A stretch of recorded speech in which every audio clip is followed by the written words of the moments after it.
Welcome to my race trailer. I'm going to tell you 10 ways to get into racing. Now, if you're like me, I actually started out because I was watching TV and I could see racing that would occasionally come on. Not a huge fan. Never thought it was something that I could actually do until when I was 32 years old. Chance happened that my friend Gary invited me to race his car. I was like, heck yeah, I would do that. And here's how it worked. He competed with a $500 car race, meaning all the cars that were entered into this race had to cost a maximum of $500. So very economical way. And Gary said it's a 15-hour race, so he needs 3 other drivers to switch around because it was like more than he could do himself. So I went to that weekend in Ginetta Raceway, Michigan, and I was kind of stressed out at work at the time. But when I got into that race car, there was so much going on. It consumed my entire mental bandwidth. And all I could think about was driving my car as fast as possible without running into someone else, worrying about people coming around me either side so I didn't turn into them without having seen them. And I walked away from that weekend feeling this like sense of lightness because all the problems I was worried about in my life were just kind of out the window when I was focused so much on racing. So I thought Gary might invite me to do this again.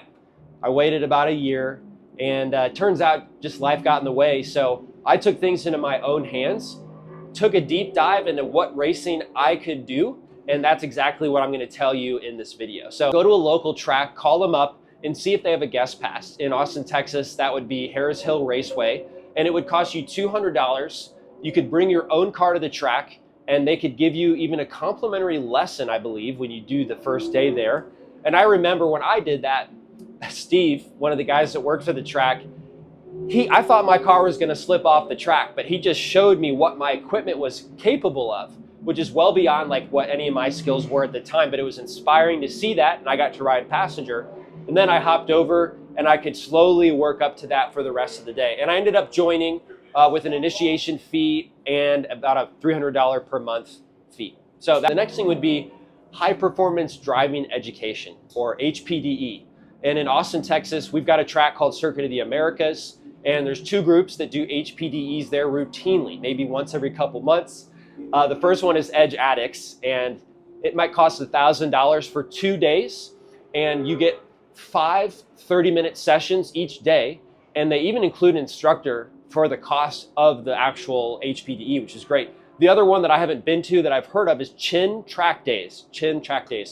And they have those all around the country, I know.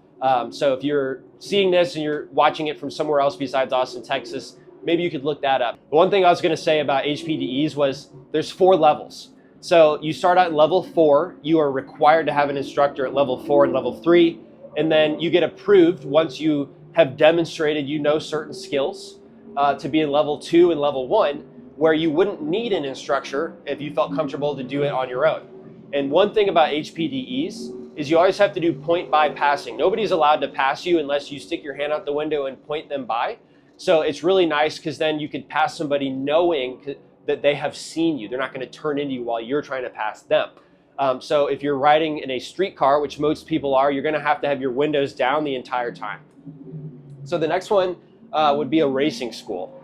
I happened to sign up for Skip Barber Racing School after seeing Skip Barber in the iRacing software, the simulator that I was using at home. And they have a 3-day school. It costs about $5,000, and I took 3 days off work, flew to Austin, Texas. But we did Formula 4 cars, and I couldn't believe it when I was going down the back straightaway for the first time.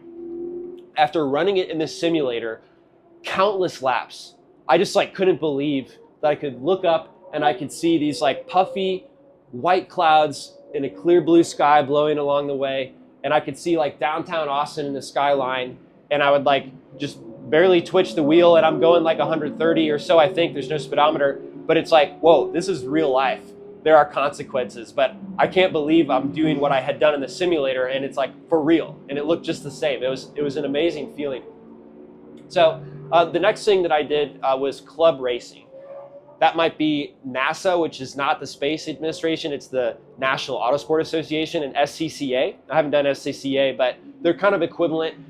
They do local tracks in your region, and it might cost $20,000 to $40,000 to race in club racing. They might do 8 to 10 events per year. The biggest variable in the cost is actually the tires.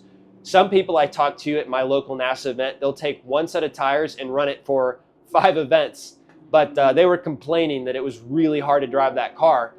On the other hand, I use 2 sets of tires per event, and so if you want to be really fast, spending more money on tires will allow you to perform in the tires peak, but it does cost more. So it's all up to you. You'll have a great experience in learning either way. By the point I started doing NASA racing, I had already purchased my Ginetta, which is right behind me. And I had done like the HPDEs in the Ginetta actually. And it's a race car, so you can't roll down the windows. It's like a fixed window, but it has blinkers. So that's how I do the point buys at HPDE. But it was a whole nother level when I took it to NASA. We did a 40-minute race. And when I got out, I was so exhausted from focusing for that long with people on my tail, feeling the pressure not to make a mistake, but yet to drive the car as fast as possible. We looked, it was 140 degrees inside the car by the time I got out. And that's why I was so exhausted. So I learned the importance of staying hydrated with electrolytes before and after a race. And then immediately after that, we bought this liquid cooled shirt. So great experience for the value club racing. The most exciting racing I've ever done is the Ginetta series. And you could do that for running about $86,000 a year. We go to some amazing tracks. That's what's so cool above club racing, is because you go to more famous tracks that you'd see in video games. So we're here at the Ginetta series right now at Road Atlanta. I've also been to Virginia International Raceway, Mid-Ohio Raceway, Watkins Glen in New York. We're also going to Barber Motorsports Park in Alabama. And we're going to Indy Motor Speedway, which I'm excited about because I lived there for 7 years. And my team at Deal Machine, 15 of them actually live in Indianapolis that I hired when I lived there. So I'll have some extra fans to give t-shirts to. Everybody has the same exact car, so it's all about the driver. Also, this was my first time using slicks doing the Ginetta Challenge, which, if you didn't know, treads on tires, they provide grip when it's wet. They allow space for water. So if you want to go as fast as possible, you want 0 treads when it's dry. So that's one reason why slicks are called slicks. But they're also a different rubber compound as well. So they provide a lot more corner grip, so that it really took my car to the next level. I had never had it on slicks before. So I was like a little bit nervous that I wouldn't know where the edge of grip was when I showed up here. But I quickly found that the feeling is not too different than street tires. They might not squeal as much at the edge of grip as a street tire, but it's funny how the human body can just adapt to the way that it feels. And so I wouldn't be afraid if you're thinking about doing a series like the Ginetta series, because once you get on them, you'll quickly adjust to driving on them. When I got out of that Formula school, the next thing I was going to tell you about is Formula Series racing. F4 would be the entry-level Formula Series that's popular here in the US. And that was the same car we did the Skip Barber Racing School in. But when I got connected with my coach, which has allowed me to race, I wouldn't be able to race without him. Not only has he been a wealth of knowledge and direction, but he just accelerated my learning curve so much that I would say it saves me money.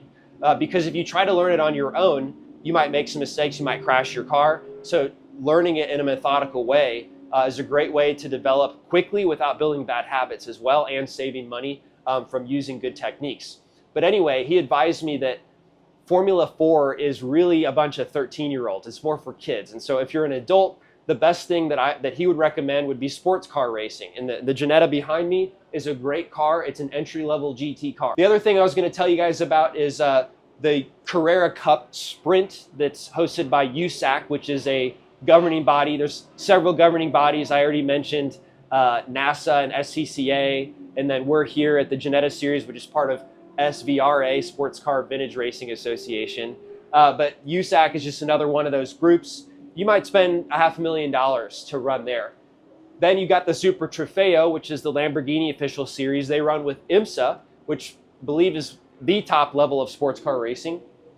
And that would cost about $700,000. So my competitor in the Ginetta series last year, he actually went on as doing the Super Trofeo series this year. And so from what I gather, you could expect to pay $700,000 to do that.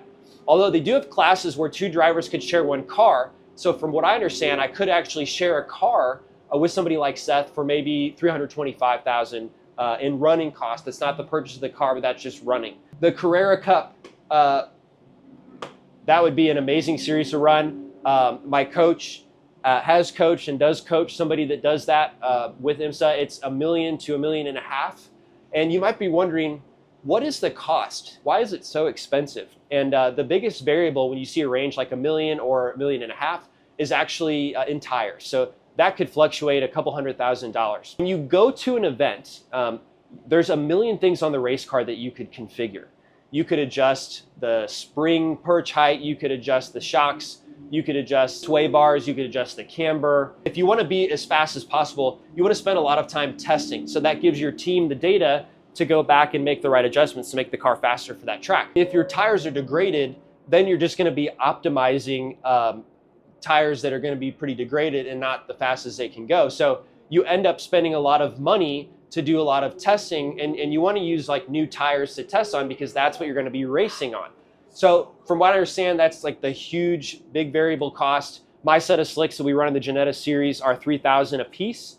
We run 2 sets here. There's a rule in our series to keep the cost down that you can only use 2 sets max per weekend. So we'll come with scrubs, we'll use a new set for quali, and then we'll be able to bring in the second set whenever we'd like for race 1 or race 2. What did I say that was incorrect? Oh, basically, one thing I just heard you say when I walked in, it sounded like you said the slicks were $3,000 a piece. They're $3,000 a set. And then what else? I said 2 Carrera Cups. So you got the Sprint Challenge series, and they run a GT4. They run the older 991.2 GT3 Cup car, and they run the 992.1 GT3 Cup car, which the 992.1 is a newer generation. The older generation is the 991.2. And they run that in the Sprint series. It's a little bit less competitive than the Carrera Cup North America, but now a lot of the top teams are using some of the Sprint Challenge races to use testing and stuff like that. So the competition is getting stiff in both. All in all, those are the 10 ways that I've learned on my journey so far in racing. I've been racing for this is my 3rd year.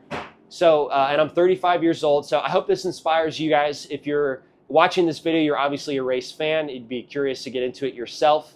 And a huge reason why I was able to get into racing was because I started a business as well. My initial business was real estate investing, looking for rundown properties. Then I realized there's not a tool to help investors. This was back 8 years ago when I started my company, to help them find rundown houses and send mail and get in touch with the owner. So I built that tool called Deal Machine. That's the sponsor of my car because I sponsor myself. And as an adult, unless you had a family member chip in money to provide you the opportunity to race, you wouldn't be able to find a sponsor who's willing to just invest all this money and teach you to race. And now that you know some of the costs, you'll appreciate why it's important to have your own money. So if you guys are interested in that, follow my channel. I'll be posting more about racing and about starting a business. Let me know what you guys thought of this video down below in the comments.